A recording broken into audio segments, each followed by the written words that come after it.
Hello guys, welcome back to my channel. সবাই কেমন আছো? আশা করবো সবাই খুব ভালো আছো, সুস্থ আছো।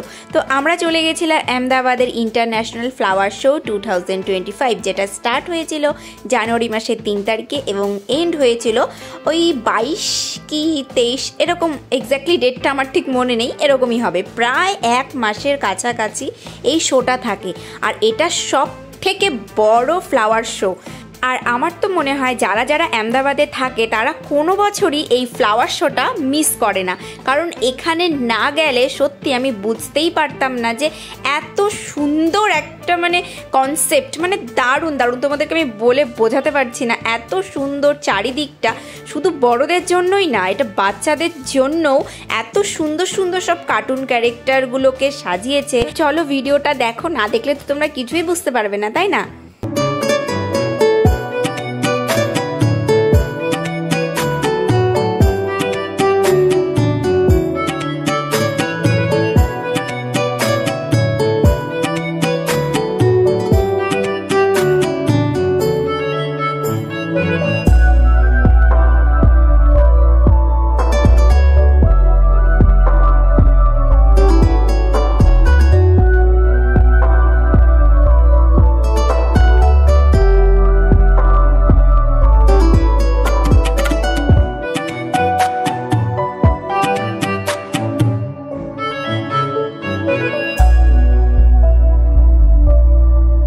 চারিদিকে ওভারঅল যেদিকেই তাকাই না কেন সমস্ত কিছুই ফুল দিয়ে সাজানো।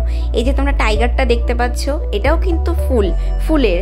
এই যে রেড বুল, এটাও ফুলের। এত সুন্দর হাতের কাজ, এত সুন্দর। সত্যি আমি তো কোনোদিনও দেখিনি, এবার ফার্স্ট দেখলাম। সত্যি ভীষণই সুন্দর সমস্ত কিছু, তোমরা যা যা দেখতে পারবে সমস্ত কিছু। আর এখানে না কি বলতো, ছোট ছোট গাছের টবও রয়েছে, নানান ধরনের ফুলের গাছ। এই যে তোমরা দেখতেই পাচ্ছ, দেখো ছোট ছোট টবে। এখানে এক একজনের এক একটা ডিপার্টমেন্ট করা আছে, তো তারাই ওগুলো দেখাশোনা করে। 1 মাস, ভাবো 1টা মাস যে এই শোটা থাকে, তো ফুলগুলোকে তো একটু যত্ন করতে হবে। এক একজনের আন্ডারে এক একটা ডিপার্টমেন্ট রয়েছে, বুঝেছো? তো সেই জন্য এই যে দেখো বিখ্যাত কার্টুন ক্যারেক্টার আমাদের ছোটা ভীম, তারপরে হচ্ছে হাল্ক, যেটা বাচ্চাদের খুবই পছন্দ। আমার ছেলে তো ভীষণই মজা করেছে এখানে গিয়ে।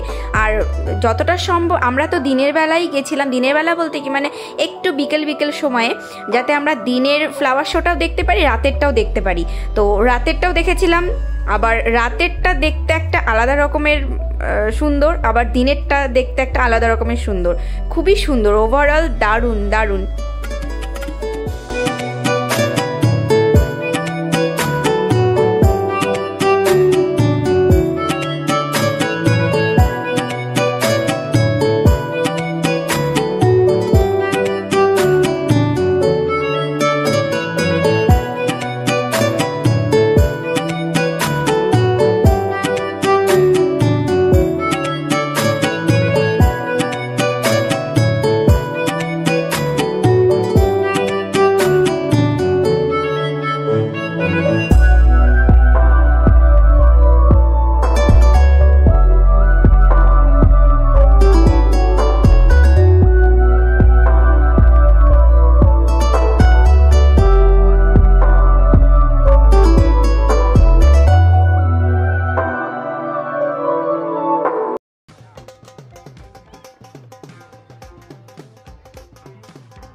মোটামুটিভাবে ফ্লাওয়ার শো আমাদের দেখা কমপ্লিট। এখন আমরা এসেছি অটল ব্রিজে, যেই ব্রিজটা দেখার জন্য মানুষ অনেক দূর দূর থেকে আসে। আর আমরা এর আগে একবার গেছিলাম, কিন্তু ব্রিজে আমার ওঠা হয়নি, দূর থেকে ব্রিজটা দেখেছিলাম। কিন্তু এবারে যখন এসেছি ফ্লাওয়ার শোতে, আর ওখানেই ব্রিজটা আছে, তো উঠবো না, এটা তো হতেই পারে না, তাই না? দেখো ব্রিজটা এত সুন্দর। আমাকে অনেকেই জিজ্ঞাসা করেছিল এটা কোথায়, এটা কোন ব্রিজ। তো এই ভিডিওতে বলে দিচ্ছি এটা হচ্ছে কোথায়, তোমাদের তো বলেই দিলাম, আহমেদাবাদ। আর ব্রিজটা হচ্ছে অটল ব্রিজ, যেটা সাবরমতী নদীর উপরে তৈরি হয়েছে। এখানে একটা মজার কথা, সবাই দেখি ব্রিজটা পুরো পার করছে, নদীটা পুরো পার করছে, কিন্তু আমাদের দ্বারা আর হয়নি। আমরা মাঝখানে গিয়ে আবার ব্যাক করে চলে এসেছি। এসে কয়েকটা ছবি তুললাম, তুলে ব্যাস বাড়ি। তো চলো ভিডিওটা এখানে এন্ড করছি। ভালো লাগলে অবশ্যই কমেন্ট শেয়ার করতে একদম ভুলো না। Bye bye.